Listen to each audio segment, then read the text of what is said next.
Welcome, everyone. Thank you for joining us for the fourth of our Torah Fund Stands with Israel series. I'm Barbara Ezring, the International Chair of Torah Fund. Since 1942, Torah Fund has been the designated philanthropy of Women's League for Conservative Judaism. We are so proud to celebrate the 80th anniversary of Torah Fund this year. Before we begin, we have muted everyone so that we will be able to hear our presenters without background noise. We will answer questions after the presentations. You may click on reactions, then click raise your hand, or you may write in the chat. I would like to acknowledge past international presidents of Women's League and past international Torah Fund chairs who are in attendance today. Also present today are Madeleine GImbel and Janet Kirschner, International Torah Fund Vice Chairs. It is my honor to introduce the President of Women's League, Debbie Kaner-Goldich. Thank you, Barbara. Welcome, everyone. We are so happy that you are with us today to learn more about our connection to Israel. Torah Fund's connection is important, as it is our connection to the students and the students' connection to Israel. We are so glad to have our wonderful speakers with us, and I hope that you will take the message back to your sisterhood affiliates. I also want to mention that the pins have come out, and they are quite beautiful. Many people have commented on them. Please, please wear your pin proudly at every opportunity. Thank you, and thank you to Barbara and Maddie and Janet and our director, Lisa Paul. Thank you, Debbie. Torah Fund supports programs and scholarships for students at the 5 global institutes of higher learning of the conservative Masorti movement, including the Jewish Theological Seminary in New York, Ziegler School of Rabbinic Studies in Los Angeles, Schechter Institutes of Jewish Studies in Jerusalem, Seminario Rabbinico Latinoamericano in Buenos Aires, and Zacharias Frankel College in Potsdam, Germany. Thanks to the generosity of donors for 8 decades, we have raised over $107 million. We are unusual in that our dedicated fundraisers are all volunteers from Women's League affiliates of conservative synagogues throughout the US and Canada. Funds raised further important educational initiatives and special educational projects for the training of our future rabbis, cantors, teachers, scholars, and Jewish community leaders. Thousands of committed Torah Fund donors help strengthen and ensure the future of the Jewish people worldwide. We invite you to donate to Torah Fund by clicking on the link that will be provided in the chat. Torah Fund is hosted by the Jewish Theological Seminary, where Torah Fund staff members administer the philanthropy's outreach, engagement, promotion, donation, and data processing activities in tandem with the wide network of Torah Fund volunteers. We are excited to present this series in support of Israel. We hope you will find it informative and educational. It is my pleasure to introduce Rabbi Irina Gritsevskaya, Executive Director of Midreshet Schechter, which is one of the 4 nonprofits of the Schechter Institutes. From St. Petersburg, she made Aliyah and earned an LLB in law from Hebrew University and an LLM in law from Bar-Ilan University. She pursued rabbinical studies at the Jewish Theological Seminary, then completed her studies at the Schechter Rabbinical Seminary. Rabbi Irina has been on the front lines to help the Jews of Ukraine since the war broke out. Rabbi? Thank you very much, and thank you for all you are doing. Actually, I've graduated 2 of those institutions that your donors support. So thank you personally for all that support. And I was asked to say a few words of Torah before I talk about our activities in Ukraine. So I will talk about Rosh Hashanah that is coming, and the last week's parsha that is very special for those who read Torah, as I did this week. Because the Israelites in the wilderness are asked to imagine all the blessings they will receive inside the land of Israel if they fulfill their part of the deal with God. But also at the end of the Parsha, you really have a hard time reading all the 54 verses of curses, detailing the punishments awaiting them if you fail to observe faithfully all the terms of this teaching.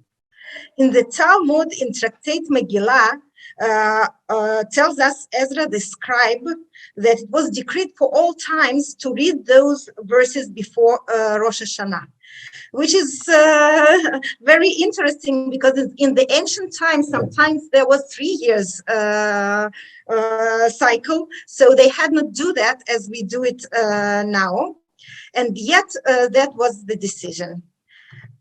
So the answer that Megillah, the Tractate Megillah is actually giving to us is given by Abaya, and some say by Reish Lakish, that it was in order that the year may conclude together with its curses, and the new year may begin without the ominous reading of the curses.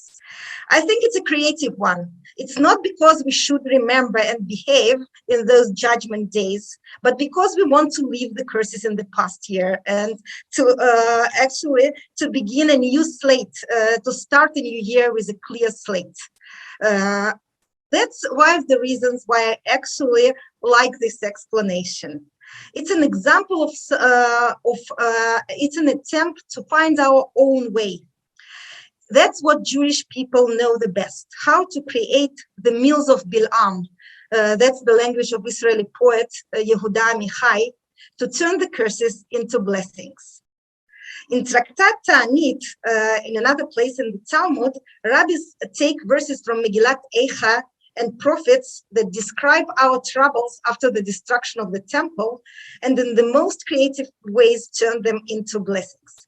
That's actually a very nice intellectual exercise. I will bring one of the examples, and maybe not the best one, about Ahia the Shilonit that cursed the Jewish people by comparing them to a reed. For the Lord will smite Israel as a reed is shaken in the water. Also, it seems to be a curse. This verse is actually a blessing. Just as this reed stands in a place of water, and its shoots replenish themselves when cut, and its roots are numerous for a plant of its size. And even if all the winds in the world come and blow against it, they cannot move it from its place. Rather, it sways with them until the winds subside, and the reed still stands in its place. The same applies to the Jewish people. After all the difficulties that they endure, they will ultimately survive and return home. So this art of turning curses into blessing, this art of holding the complexity of life is actually something that's very special to me. And this week, this evening, Thursday, I was reminded by that.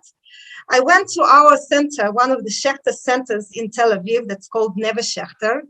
It's actually a center for contemporary Jewish culture and arts, where a sound artist, Michal Oppenheim, created an exhibition of sound where 10 different women came together, Orthodox, conservative, reform, and sang a piyut, a song that she wrote for them about our mothers. And as a part of the celebration of this amazing sisterhood and this different women coming together, we actually heard piyutim and songs together. And one of them was Achot Ktana, Little Sister, a famous piyut that was written in 13th century by Spanish Rabbi Avraham Hazan Girundi. And it starts with the words, the little sister, it's actually Assembly of Israel here, her prayers she prepares and proclaims her praises. Oh God, please heal now her ailments. Let the year and its curses conclude. And it ends with the words, be strong and rejoice, for the plunder is ended. Place hope in the rock and keep his covenant. You will ascend to Zion, and he will say, pave pave her paths. Let the year and its blessings begin. So let the year and its blessings begin. And I want to talk a little bit about the curses of this year. And hopefully they will still stay in the last year. And one of them, definitely the war in Ukraine. It happened that Midreshet Shechter, the non-profit organization that I'm running, except for doing contemporary art in Tel Aviv, is also supports Jewish education in Ukraine in partnership with Masorti Olamit. We have a lot of programs there for communities in Kiev, Kharkiv, Chernovitz, and Odessa, and lots of educational programs, including summer camp, where 120 kids every year come together to celebrate their Jewish identity. And actually, in January, I've been in Ukraine preparing for this camp and having the meeting with all our team staff and the teachers, and coming to Kiev to launch a new building with all the plans for the coming year. When less than a month after that, the war started. And then we found ourselves evacuating, transporting people, helping them to settle in different places, providing shelter, food, financial aid, and definitely Jewish life, which was very unexpected. But I think that's one of the things that life gives us. I went less than a month after that to Ukraine in Purim. That's me during the Purim celebration in Chernovitz. Chernovitz is our community where we established the shelter for the people to come. We rented houses, in the beginning hotel, and now it's apartments, provided food and transportation to people from all the other our communities to there. And I actually came to visit there during Purim. It was an amazing experience when most of the people, a lot of women and children are going out from Ukraine and I'm going in. That's Lev Kleiman, the leader of our Chernovitz community, who is actually a hero. And I came there with my teacher, who is a dean of the Shechter Institute, who came with me. And he said to me that during this Purim, we all thought about, Aman and salvation, and that one day it will come. But we also thought that, maybe the book of Esther says, who knows, perhaps you have attained the royal position for just such a crisis. But the truth is that it's not just me. It's many, many Esthers who I came across during this crisis, and many, many women who helped us in all different capacities.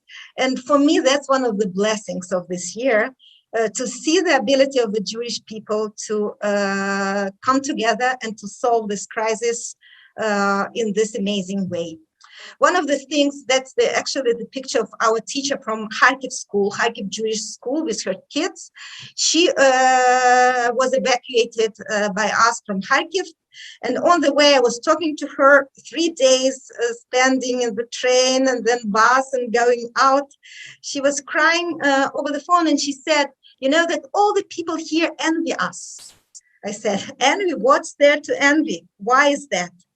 And she said to me, because we know there is someone who is waiting for us after the bus stops. And I think that's something to say about Jewish people and their ability. There is someone who is waiting for the Jews from Ukraine. And that's what I came to tell them during this Purim to Ukraine. That's Aron HaKodesh. In Chernovitz community, thousands of refugees moved through this community, and we transported them to the border. Some of them left money in this tzedakah box. The community opened this tzedakah box, and there was an architect who also stayed in our community for a month before he could move further. And he built a plan for this beautiful Aron HaKodesh, and the community decided to spend all their tzedakah money to build a new Aron HaKodesh. And for me, that was a new blessing. Because even though we gave financial aid and food and rent, what we actually came to give is Jewish life and support and faith. and understanding that it was important enough for the community to spend their own money for that was actually a blessing for me. And Pesach. So I went there a few times before Pesach, actually to help people. But the next time was Pesach. I came there for Pesach.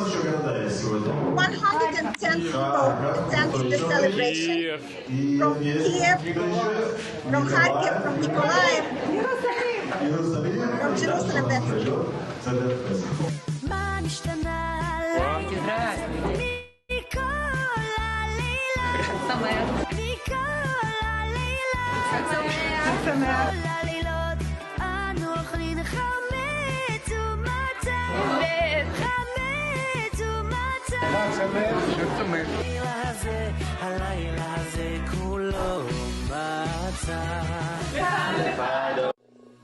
Of course, it's possible only before Saturday.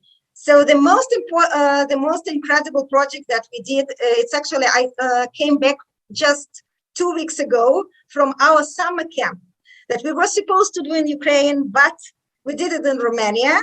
90 kids, 18 came directly from Ukraine, from Kharkiv, from Odessa, from Chernovitz, from Kiev, from Belaya Tserkvi, from different cities that some are in very different, difficult situation also now. Those are the kids. They're saying good morning. That's before we went into. Those are some of the pictures of the camp for you to see. We actually, that's our team here. And that's the boat trip that we did, the people before the boat, which was actually an amazing experience. You know, when we came there to see the boats from above, from the mountains of Romania, the kids were shouting beauty.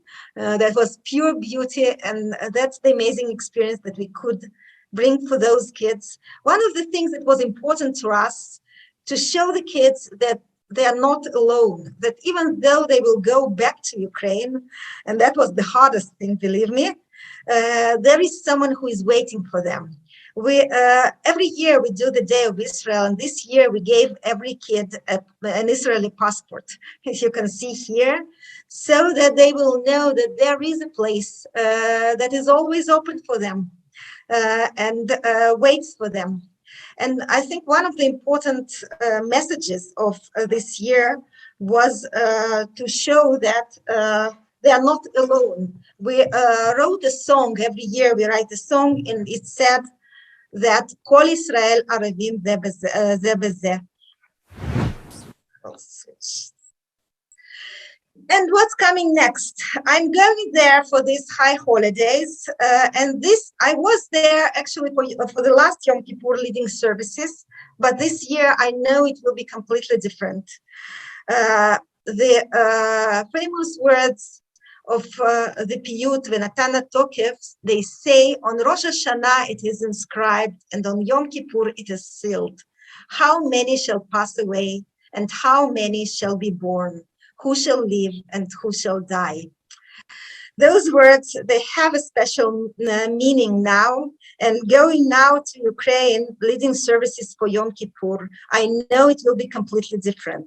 The same way as in Pesach, the families came during Seder, just coming from Kharkiv, and we had to pick them up and to bring them into our Seder, feeling that the Exodus is here, that actually what's happening now, that people are finding their salvation nowadays, and it never was so real for me as this Pesach. I know that this Yom Kippur will also be special, and we want to wish that the curses of the last year will stay there and the blessings will come in the next year.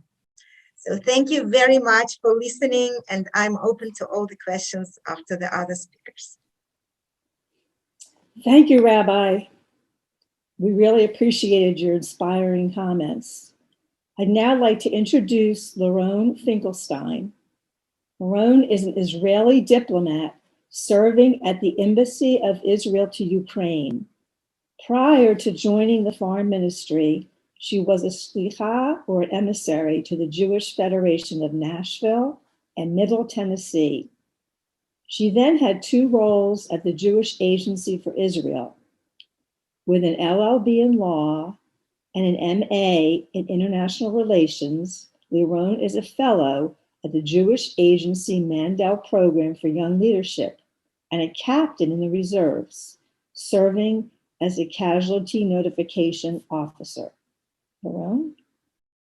Hi. Good afternoon, everyone. Good evening from Warsaw. My name is Liron Finkelstein, or Liron, depends which Starbucks I go to, but we can choose which one it is. That will be okay. I want to say that I am very excited to be here, and thank you so much for inviting me and for having me to be part of this amazing group of women in this conversation. Rabbi, thank you for your amazing, very moving words, I have to say. And I want to wish everyone a good evening from Warsaw, as I said earlier. And no, you're not confused. I am in Warsaw, but I'm also the designated deputy ambassador to Israel in Ukraine. As you probably are aware, because of the situation, our embassy evacuated at the beginning of the war. And ever since then, we've been working from partially from Warsaw, from far away, but also, of course, in Ukraine, in Kiev. Actually, next week, we are expected to, of course, to go to Kiev for a while, and we're continuing our work from there, but also, of course, from here, as I mentioned, because of the situation.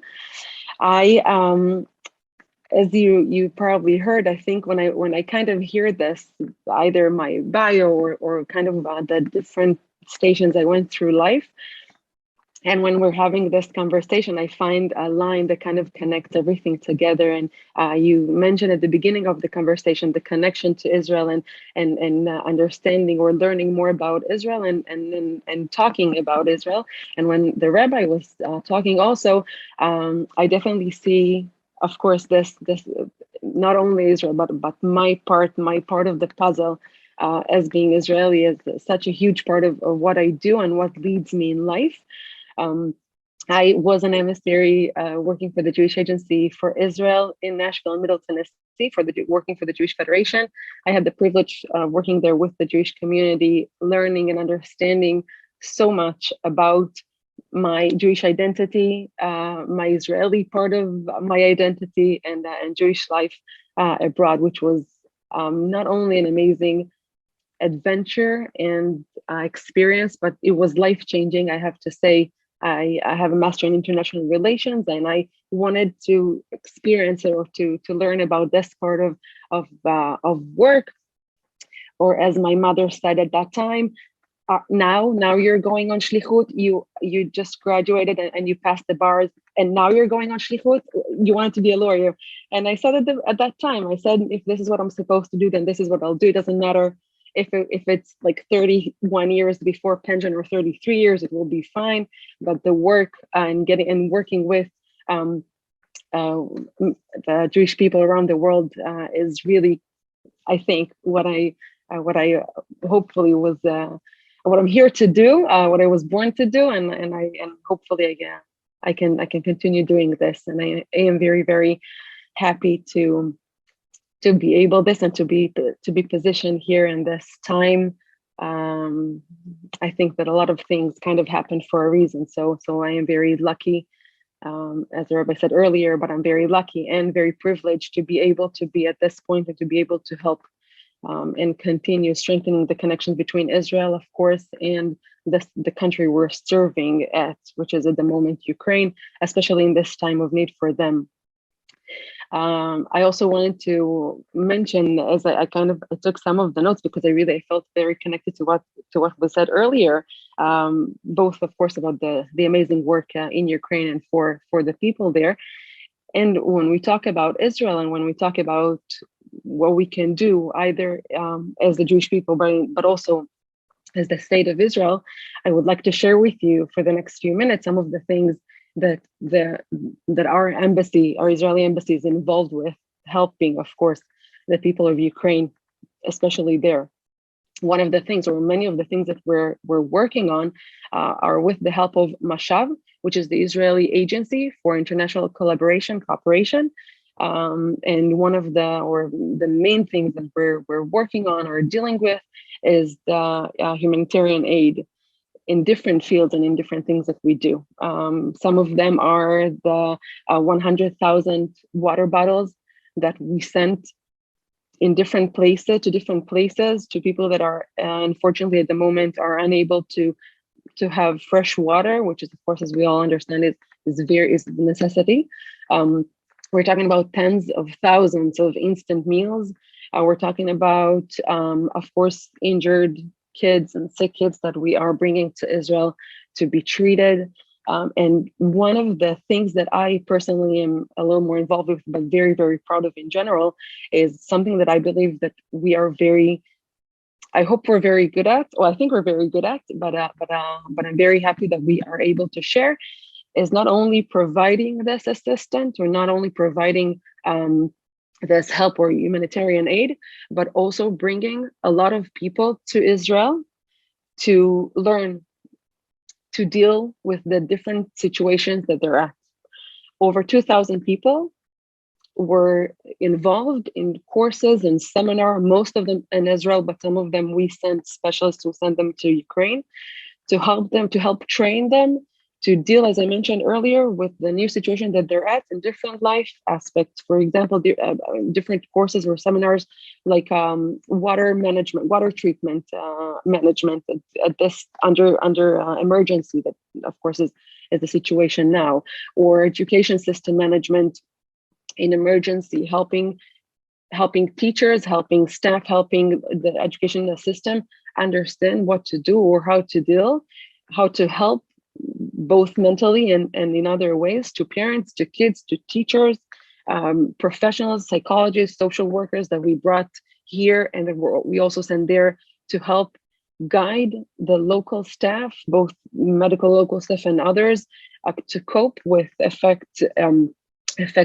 of war-related events, trauma, unfortunately, trauma care, which are all aspects of life that we in Israel, unfortunately, have a lot of experience with, but are lucky today to be able to help others with this. So over 2,000 people that went through all these sessions and all these programs. I wanted just to share a little bit, as I said earlier, about the work that we do here, and of course, providing and supporting and helping and thinking also about the day after and what we can do more to help Ukraine the day after. Of course, recovering both meaning like all the resources that they have and the infrastructure in different aspects of life, but also as society, all these things that we can do to help. We're all working on this and working together, of course, with the local authorities, with the government in Ukraine, hearing and understanding their needs and seeing what we can do to collaborate and to help with this. Also, I just wanted to quickly to go back to something that the Rabbi mentioned earlier about this phrase from Esther, which is, in my opinion, one of the most meaningful, sometimes challenging, but interesting phrases that you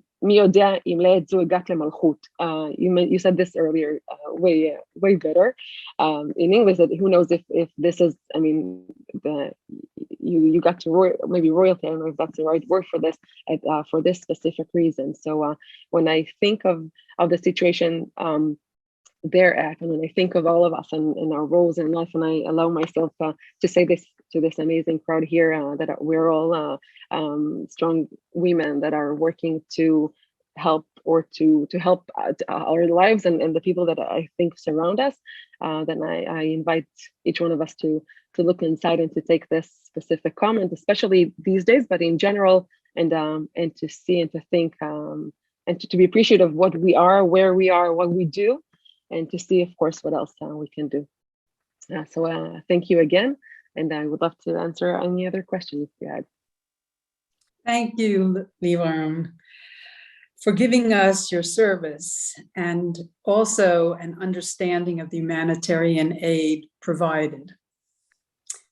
I'd like now to introduce Itay Milner. He is the spokesperson and consul for media affairs at the Israeli consulate in New York. He strengthens Israel's connection with communities by handling relations with media networks across New York, New Jersey, Pennsylvania, Ohio, and Delaware. He was previously Deputy Consul General in Chicago, Deputy Ambassador in Serbia, and most recently, Deputy Director of the Civil Diplomacy Department at the Israeli Foreign Ministry in Jerusalem. A graduate of Tel Aviv University with degrees in law and business studies, Itay is registered to practice law at the Israeli bar. Thank you. Itay? Wait a second. Hi, everyone. Nice to see you again. I think the last time was back in April, if I'm not mistaken. But it's always fresh. I was asked to brief you about the current foreign affairs issues that we are occupied with. And to be frank, the most the thing that takes most of our attention this week is obviously the UN General Assembly and the arrival of Prime Minister Lapid to New York. Prime Minister Lapid will arrive here on Tuesday morning, and he will be here until Thursday afternoon. He's coming here, of course, to speak at the General Assembly, but actually half of his time here will be dedicated to meeting with Jewish leadership in the US.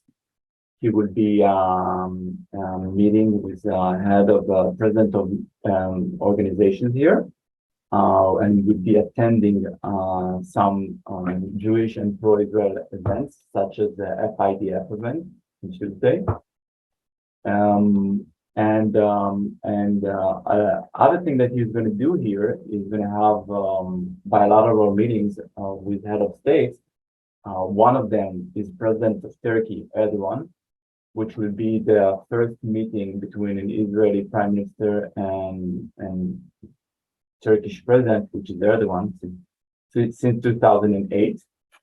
So that's quite substantial. You would also meet with King Abdullah of Jordan and with the British new Prime Minister, Elizabeth Truss. Of course, he will have his speech to the General Assembly on Thursday morning. So I suggest all of you to tune in. It will be Thursday morning at 10 a.m., if I'm not mistaken, or 9 a.m. It's still not set. His speech will be focused, and also many of his meetings, about the Iranian issue, and more precisely about the Iranian attempts to achieve nuclear capabilities. This is not new. Prime Minister Bennett was also speaking about that last year, and before him, everybody remembers Prime Minister Netanyahu speaking a lot about the Iranian issue. But unfortunately, this issue is not going anywhere, and it became even more relevant in the last few months with the renewal of the negotiations with Iran. Those negotiations are back and forth. 1 week we are hearing that it's almost signed to be back in the JCPOA, and then the week after we are hearing that it's actually there's a long way to go. But we are under the assumption that it will be signed eventually, whether it will be now or whether it will be after the midterms election. But that's our assessment. Talking about Iran, the Iranian president, Raisi, will also be attending the General Assembly. This is a highly controversial visit of the man that is responsible for most of the human rights violations in Iran, not just as president that he is now, but also as being in charge of the committee that was indicting political activists and had engaged with a lot of the abuses in human rights that was happening in the last 20 years. Just this week, we learned about another Iranian human rights activist, a woman, 22-year-old, Amini, that died on Friday after she was arrested and beaten by the Iranian morality police. So his visit here will be answered with a lot of setbacks, and there is a campaign against his visit. This campaign is led by Iranian exiles, but also by many Jewish organizations. I suggest that you keep an eye on what's happening. I can tell you that there will be a lot of surprises, and whatever you can share on social media on those campaigns, please do. Other than the Iranian issue that takes a lot of our attention, most of the attention in Israel right now is actually about the Palestinian issue. There is a wave of terrorism coming from the West Bank. Wave of terrorism is also nothing new in Israel, but this one is specifically unique and alarming. This wave of terrorism that started back in April in Jenin, ever since escalated and expanded to other Palestinian cities in the West Bank. And I know that you're not hearing a lot about it, but almost every night and every day, there are attacks, or at least attempts to attack Israelis in the West Bank, but also outside the West Bank. Just last a week before, there was a terrorist attack that was prevented in Jaffa by a Palestinian who was stopped with a gun. It was a miracle that it didn't happen. But every day there are incidents. This week, an Israeli IDF officer died trying to stop a terrorist. Last night there was another terrorist, an armed terrorist that tried to breach the border and enter Israel. But the reason why it's more alarming than previous wave of terrorism is because lately there are more and more evidence that Palestinian armed authorities, the Palestinian police, are directly involved in it. There were a couple of incidents that the perpetrators were themselves part of the Palestinian police. And we see that there are involvement by the Palestinian police. And the reason for that is because there are more and more, the Palestinian Authority is losing its grip over the Palestinian public and its own armed forces. The reason for that is mainly because Abbas himself, who is 87-year-old, is no longer capable of enforcing his sovereignty over his own troops. And this is alarming because we don't know what will happen the day after. And the day after is already today. Starting to see that it's already happening. We are approaching the Israeli high holidays, and those are always very risky days for terrorism. We all remember October 2001 and what happened for the next 3 years. And this could very much happen again.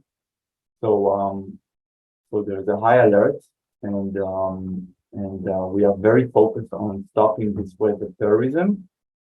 Another thing that is happening now that did not happen before is that a lot of those perpetrators are acting on themselves on their own, and they're being part of a trend.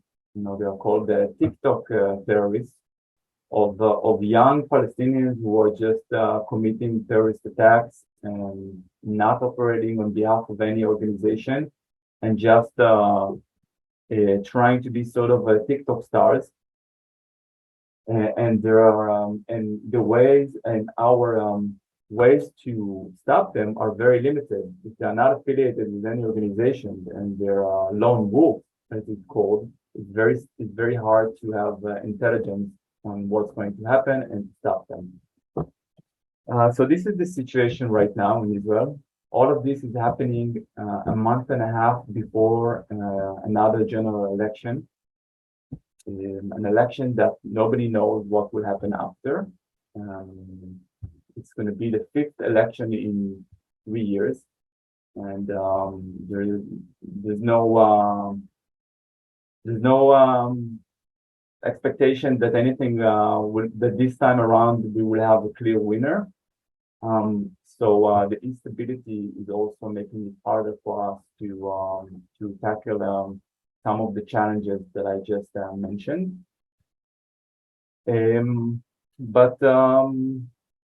But we are still, even without political stability, things in Israel are going quite well. Those are all alarms and all concerns, but overall we are doing pretty good. So I was told that to keep it short and to have time for questions. So I don't know if the questions are now or at the end, but whatever you choose. Thank you. Thank you, Itay. We are going to take questions now. So I think, Karen, you've opened up the chat. Yes. Okay, so if you would like to write your questions into the chat, you may, or you can click on reactions and then click on raise hand, and we will call on you. Oh, Sherry Skolnick? Yeah, I have a question about Ukraine. Rabbi Irina, I wanted to know about the people who are being brought into Israel.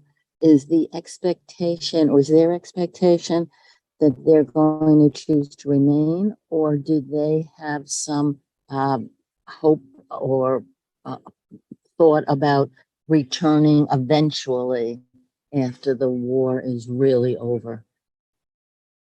That's a great question, Sherry. So it really depends, and the more time is passing, the different the answer is. I think in the beginning there was a hope that they're going home, except for those who already planned to come, and then it was a good push-up, just to push you to come. But there were many people who that wasn't their choice to come to Israel, and it just happened, and they had no choice. So in the beginning, there was an expectation that they're going to go home, and some of them went home just to find out that the life in most of those places is difficult, if not impossible. And I think by now, half a year after that, it's already a plan to stay. But it really depends. I think the definition of refugee is someone who stays in one place and his heart is in a different place. And those are many of those people. So I think the more time will pass, the more it's obvious that they're going to stay.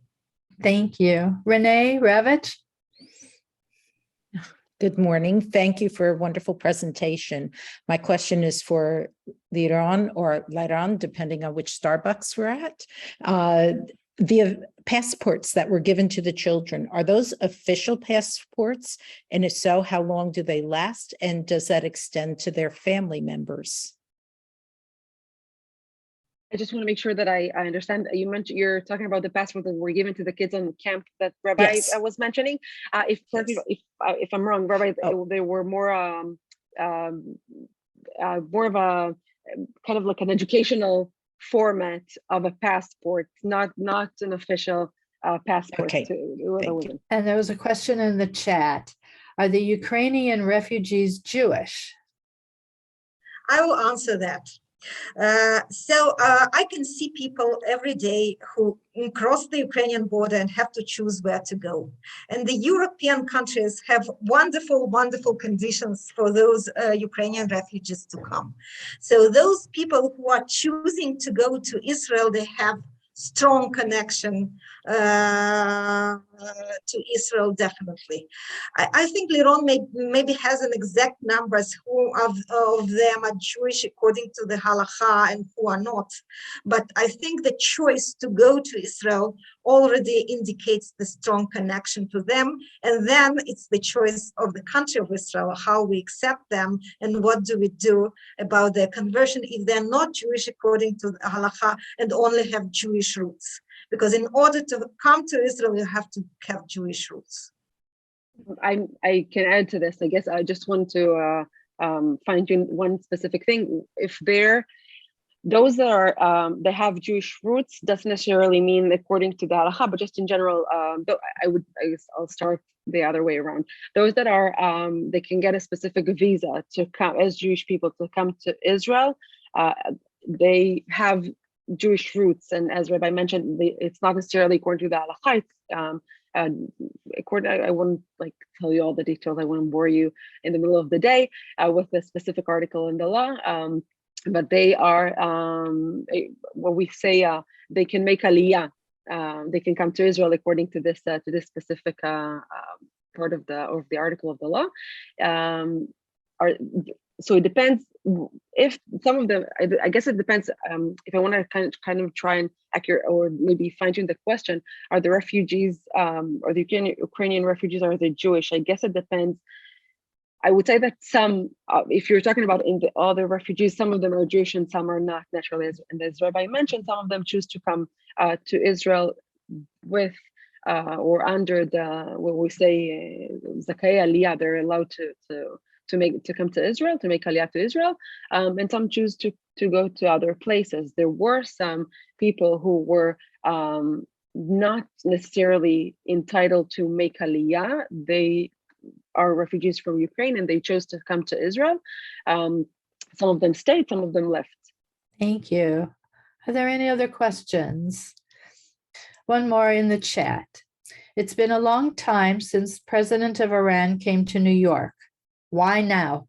I think. While I can't speak on behalf of the Iranian president, I can only assume that the Iranians are putting a lot of effort right now to reach a renewal of the JCPOA, the Iranian nuclear deal. While they're playing hard to get with their counterparts, with the US and the other countries, they are very desperate to reach an agreement. The Iranian economy is in a very bad place right now. And the Iranian president himself, although he is considered a hardliner, and unlike his previous that was considered a softer one, he has to provide for his people, and he has to reach an agreement. And one of the ways to do it is to speak to the international community, to the public. And there's no better way to do that by arriving in New York and speaking to the General Assembly. So this is my assumption, maybe there's other reasons as well. Another question for you, please, Itay. How does Israel plan to deal with this new wave of terror? It's a very hard question. Not a lot, a lot of our experts are trying these days to understand how do you go into the head of a 16-year-old teenager that is considering even sometimes committing suicide, and he's saying, if I'm already doing so, why not be a hero and be a shaheed while doing so? One of the ways to do it, this is a very much something that you can be involved too, is by making sure that the families of those terrorists do not get salaries from the Palestinian Authority.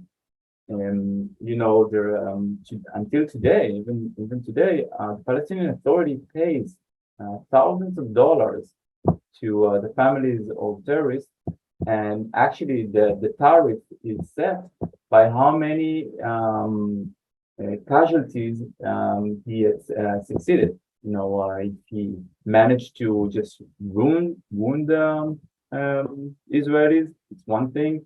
If he managed to kill them, it's a different tariff. It's a higher one. If he did a few, you can get thousands of dollars. So there is the Tail of Force Act in the U.S. Congress that, according to it, the U.S. Government cannot fund the Palestinian Authority as long as it continues to pay terrorist families. But not always being enforced.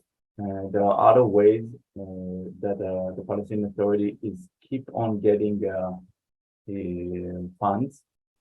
Just in the last visit of President Biden in Israel, he decided to allocate funds to UNRWA, the Palestinian education system that is known to incite the Palestinian youth against Jews and against Israel. So this is one of the things that are that we can do. Just recently, also Hamas decided to offer $200 for every Palestinian youth that would do attacks on Israelis and upload it to TikTok. So one of the other things that we are trying to do is to speak with those tech companies like TikTok and Instagram and prevent these materials from being uploaded to those platforms.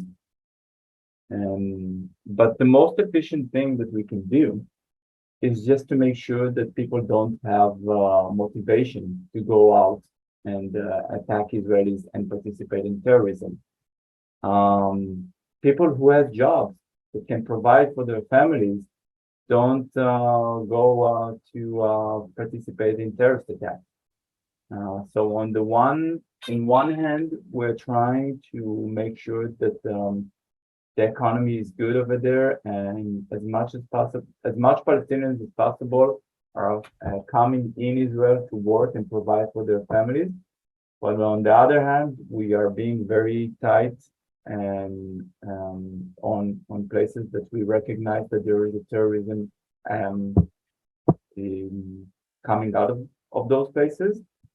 And this is very complicated, but we are trying our best. One more question for you, Itay. Does Israel have a media program to reach out to Palestinians to counter the hatred that they are being taught in school, like the US had Radio Free Europe to counter Russian propaganda during the Cold War? I think that we no longer live in a world that has media walls over it. During the Cold War, there was no internet, and Russians could not just log in and speak with their counterparts and hear news from other places. This is not the situation. Palestinian youth, if they want to, they can easily log in.